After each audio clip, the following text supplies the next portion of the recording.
It's our world, it's our world.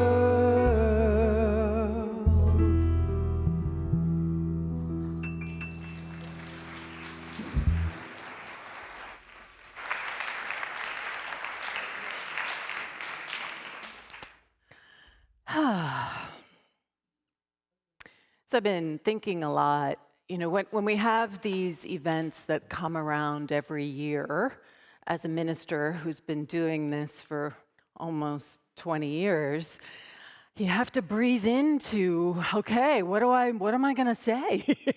That's new. That's not what I've already said before. And it's a wonderful invitation. It's how I know that I'm being invited to keep growing and evolving and discover something new. And so I've just been really sitting with what is it? What is it, this beautiful planet that we live on? And the disconnect? Everybody know, we can feel that disconnect, right? Between the planet that is and how much we love it. And yet, the things that are happening on this planet simultaneously. There's a real dichotomy there. And so you know me, I go down rabbit holes. So I went down a little bit of a rabbit hole, but before I share the rabbit hole, I just want to share some pictures. I just felt like I think it's so easy to forget the beauty that is right here, available to us, right? That the magnificent beauty. I mean, look at that photo.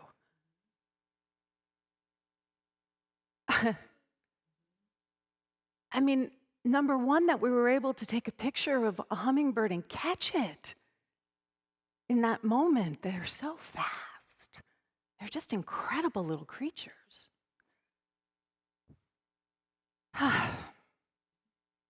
And there is definitely something, and I mentioned it in my opening, right? Nature provides us with such a quick access point into what is unity's foundational principle, which is oneness.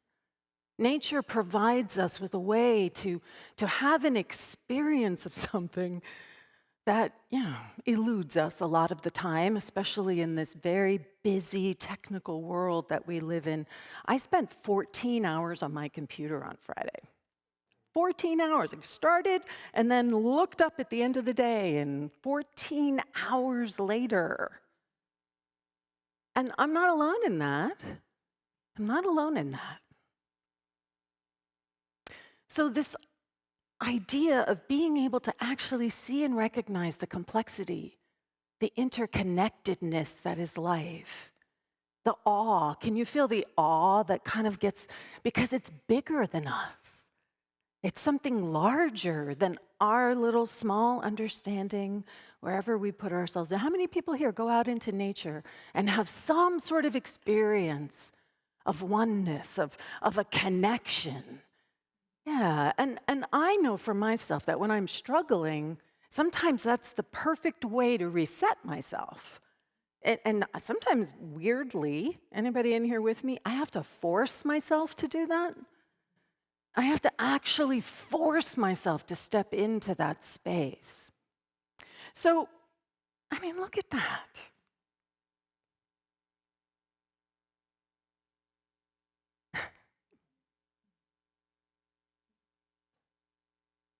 This is my front yard.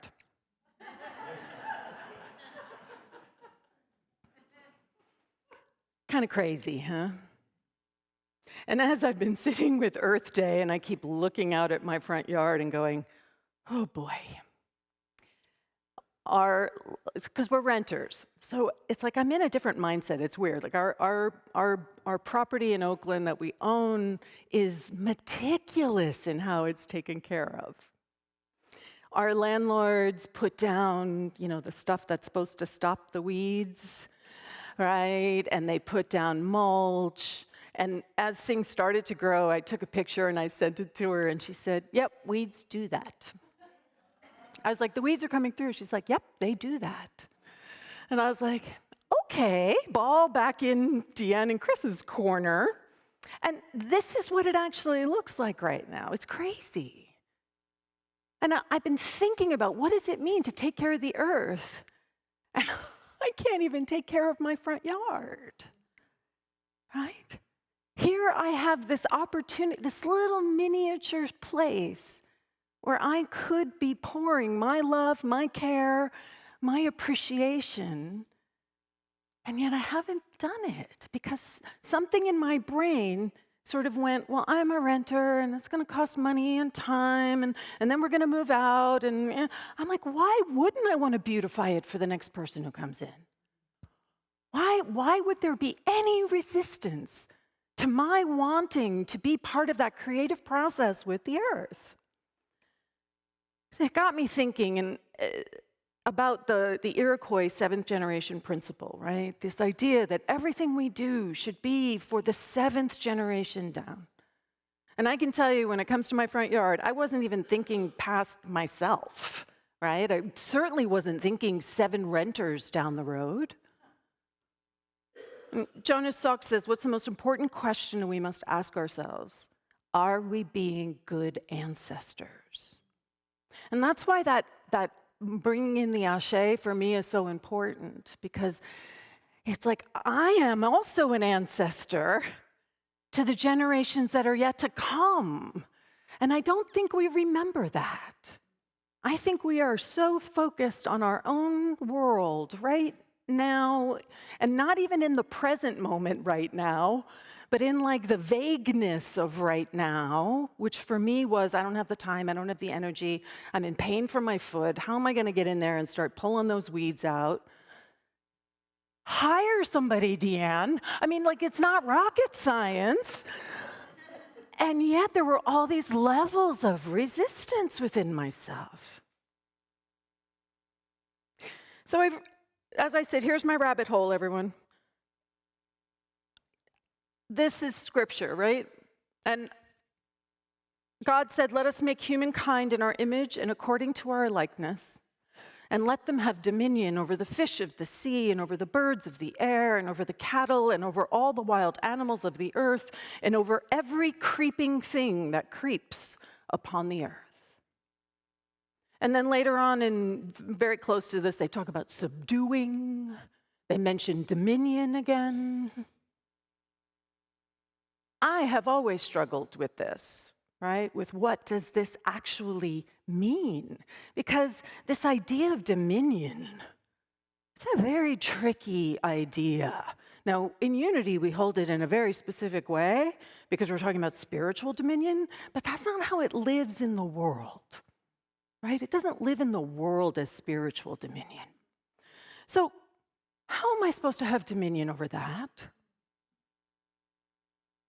Or that? Or that? How am I supposed to have dominion over this little guy? Or this one?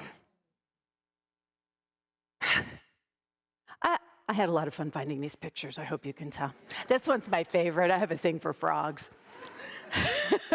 I was just like, look at that. It's a frog hangout.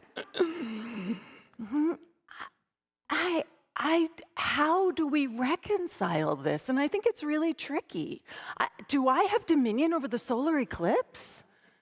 How does that work? How does that actually impact how I make choices in the world? And as I really sat with this, I found this. And so a medieval historian by the name of Lynn White Jr. wrote a paper in 1967 that radically upset the Christian theological world. Like radically, sort of. But think about this. He wrote this in 1967, right? And so his main thesis, right, is that our current environmental crisis is the result not simply of our technological ability to impact and degrade the environment. Our current environmental crisis is first and foremost the product of our Western worldview. Now, that in and of itself wasn't really news to me, right? I was like, oh, yeah. But then he goes on. And what he says is, Our present science and our present technology are so tinctured with Orthodox Christian arrogance toward nature that no solution for our ecologic crisis can be expected from them alone. We shall continue to have a worsening ecologic crisis until we reject the Christian axiom that nature has no reason for existence save to serve man. And he goes on in there to say, find a new religion or rethink our old one.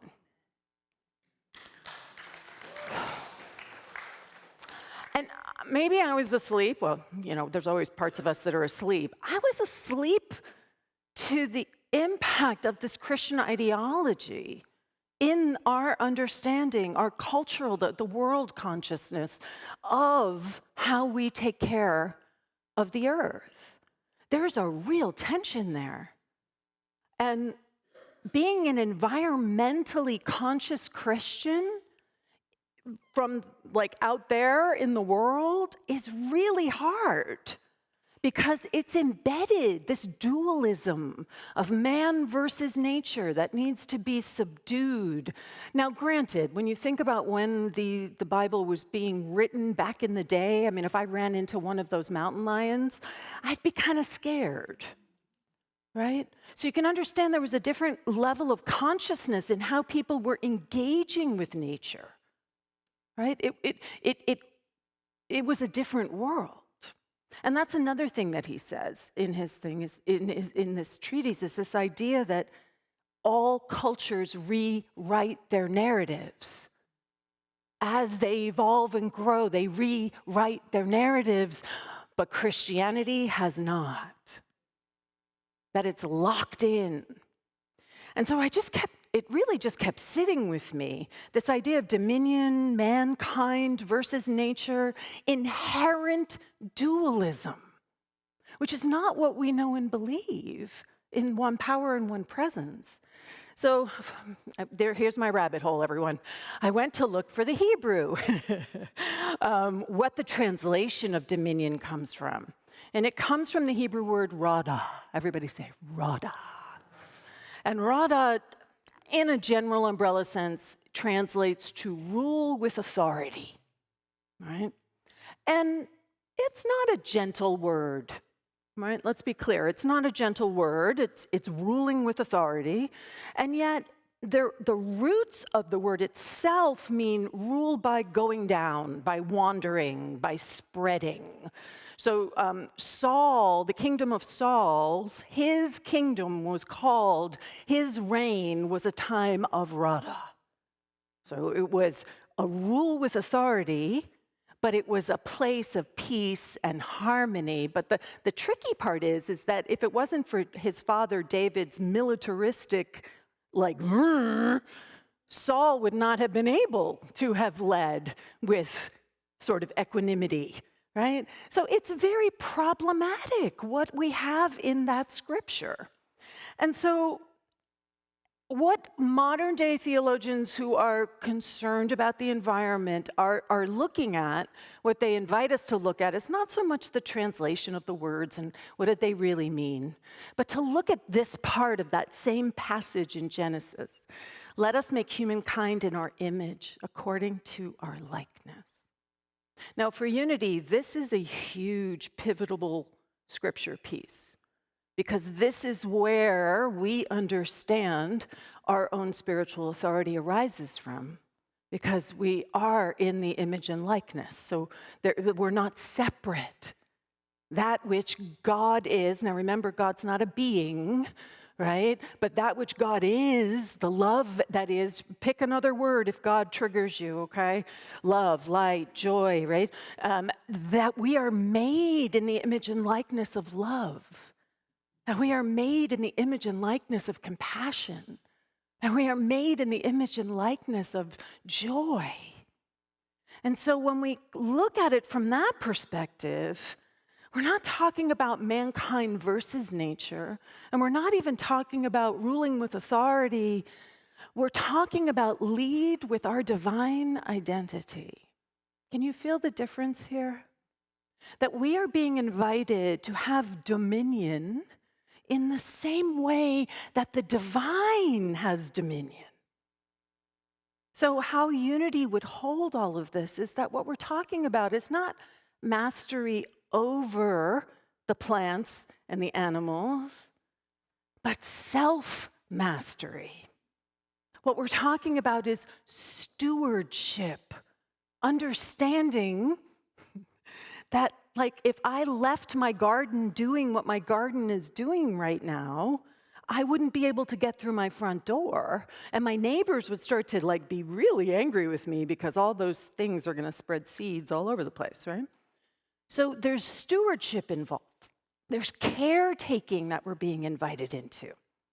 It asks us to stay connected with the world. Really breathe into that with me. The whole world. Not just our little part of it, not just my little patio garden area, but being connected with the whole world. Now, my patio garden is a microcosm of the macrocosm, so I'm going to be honest here. I'm totally fessing up, right? I'm not paying attention to my little corner of it, so I'm clearly not paying attention to the whole. So the invitation is how do you begin to access this, the deeper listening, so that our actions are arising from mindfulness of the wholeness that is, mindfulness of that one power, of that one presence, the interconnectedness of everything. So Thich Nhat Hanh says, only when we combine our concern for the planet with practice will we have, will we have the tools to make the necessary changes to address the environmental crisis. So while Christian dogma may be part of the reason why we have such an entrenched belief that the earth is there to just serve our needs, it is through spiritual practice that the solution lies. It is through a new spiritual understanding that we can begin to unhook ourselves from a narrative that, quite honestly, has brought us to a really, unhappy place, right? So how do we cultivate our divine authority? Because I really want to be clear, when we're talking about dominion and unity, we're talking about our spiritual authority. We're talking about our capacity to know the truth of who I am and to know the truth of who you are and to know the truth of what is right out my front door. That is asking for me to be in creation with it. It's not about taming my front garden. Can you feel the difference? It's about being in a creative relationship with that part of the earth, with that little window. So we're looking for practices that support our self-awareness, first and foremost, oneness, connection. We have to have compassion, really deep compassion for ourselves. I'm holding myself in compassion for letting my little area look like that. And for each other. Abundance. This is one of the main reasons why I believe it's lack consciousness that makes people believe that they need to go like this because they think there's not enough out there. And it makes people hoard, and it makes people hold on. In Buddhist language, it makes people grasp. Hold on really tight to my stuff, to my security, to my sense of safety. But it's all about, can you feel how that's about a lack consciousness? That's about not understanding that there is truly more than enough. Like I spoke about when I asked the minister, there's more than enough food to feed the entire planet. We just haven't had the energy and initiative and creativity to actually figure out how to make that a reality. But can you feel how it's just a thought away? It's just a thought away. Creativity, being able to be creative, And it does ask that we be strong, strong in ourselves, strong in what we believe, strong enough to say, Chris and I live in Marin and we only have one car. We make it work. We do. We have a calendar in our calendars that says who has the car, right? Because we do not want to add another car to this planet. That is one way that we have been standing in our understanding of our impact, right? And then the biggest piece of all is gratitude. I think we forget to be grateful for the air that we breathe, for the sun as it sets, for the blue skies, for the rain clouds and the thunder. I think we just forget to actually stand in gratitude for everything that is right now. Thich Nhat Hanh goes on to say, the future of all life, including our own, depends on our mindful steps. We have to hear the bells of mindfulness that are sounding all across our planet. We need a kind of collective awakening. The masses are still sleeping. They cannot hear the ringing of the bells. Now, I consider myself to be someone who's kind of awake, but as I looked at my garden, I was like, I'm not hearing the ringing of the bells. I'm missing something here, something real, something precious. So I know that this is a community that embraces the planet and wants this planet to be amazing. And I just want to invite you to explore for yourself. Where are you not hearing the bells? Where are you not paying attention? Because it might mean you have to do something uncomfortable or different or unusual, or it might cost, quote unquote, money. If this earth is not here for us, then it doesn't matter how much money we have in the bank. None of that is going to matter. We are being invited to wake up to something else, and that's our vision. Right? Our vision statement is to be living and realizing our divine potential. And being in this ecological movement is such a powerful way for us to be able to step into our awakeness and truly make a difference in the world. Because we all have the idea and we sort of get it, but what's the action? What's the action that's happening behind that? And I get it, it's daunting. Think little old me and the systems that are in place. They're systems. They're entrenched systems. And yet, this is where it's going to happen. It's from each of us being willing to shift our own consciousness, to stand in the oneness, and to make choices that are anchored in that, and to step out in new ways, to call whoever you need to call, to organize something, to talk to Gabe Paulson, who's here, who's in the political world of Marin. Like, we have avenues of being able to create change. And if we start right here, then we can grow it outward. But we have to start something. And I will say, there are so many examples out there of people who are doing such good work, cleaning up the water, cleaning up the air, cleaning up plastics. I mean, there is so much energy, right? And it's interesting because it's all coming from the younger generation. I was looking at one website and it was like 25 people under 25. They should have said 20 people under the age of 14. I mean, these 10-year-olds, 11-year-olds speaking to the UN, right? I think some of it has to do with the breakdown.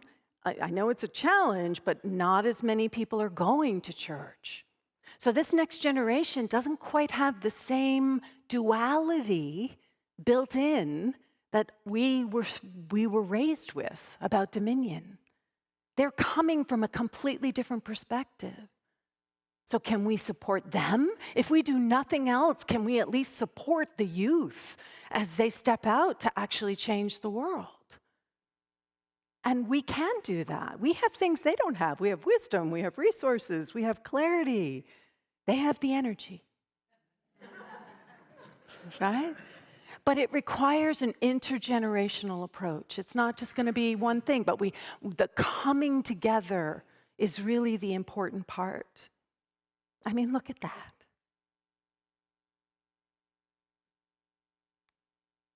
Look at that. We're not separate from that little snail, even though it's eating all the stuff in your garden. We are not separate from that little snail. What if we actually move through life reorienting ourselves to that as much as we can and being compassionate, right, as we are navigating? But where is that, the power of order allows us to pivot. And we don't have to pivot very far in order to end up in a completely different place. If I'm here and I want to go to that door, if I just pivot like this, all of a sudden I'm going to the tree. It doesn't take much of a pivot, but where that trajectory leads us is in a completely different place. So there's my yard in all of its magnificence, and it's not going to stay like that. So this is one way that I am going to, in quantum living we would call this an authentic action, that I'm going to step into a new level of consciousness about paying attention.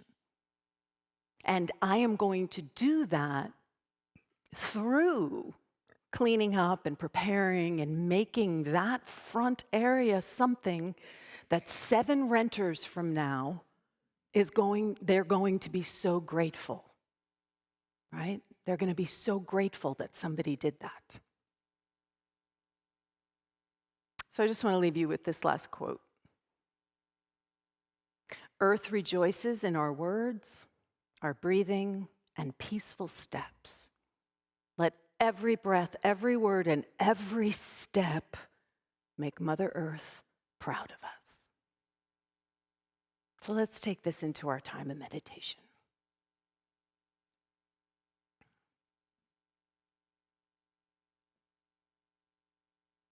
I'm just inviting you to just sit with where that duality might exist within you. And where do you know that that duality is false? I just have to think about my 2 cats, and I know that I have 0 dominion over them. They have dominion over me. So there are places in our life where that duality just dissolves away. That's what we want to be cultivating and welcoming. That's the place that we want to be choosing from and stepping into this world, that creative back and forth, knowing that there is no separation.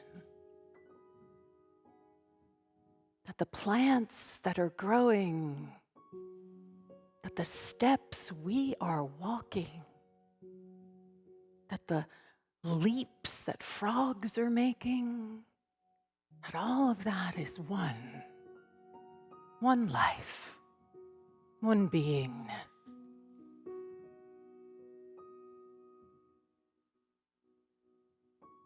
Just inviting yourself to sit with whatever is alive for you right now.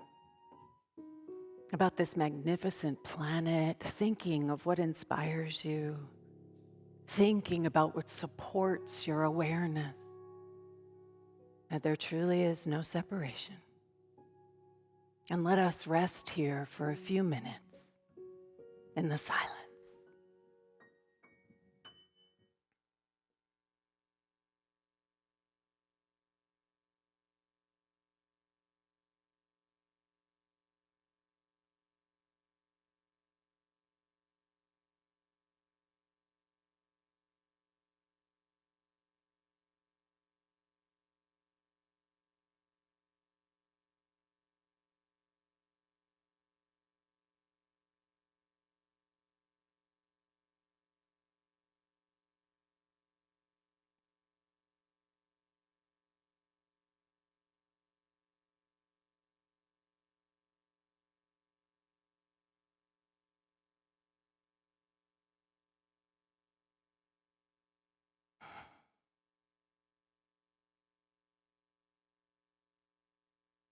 How good it is to be still, to welcome the connectivity that is the very truth of life itself.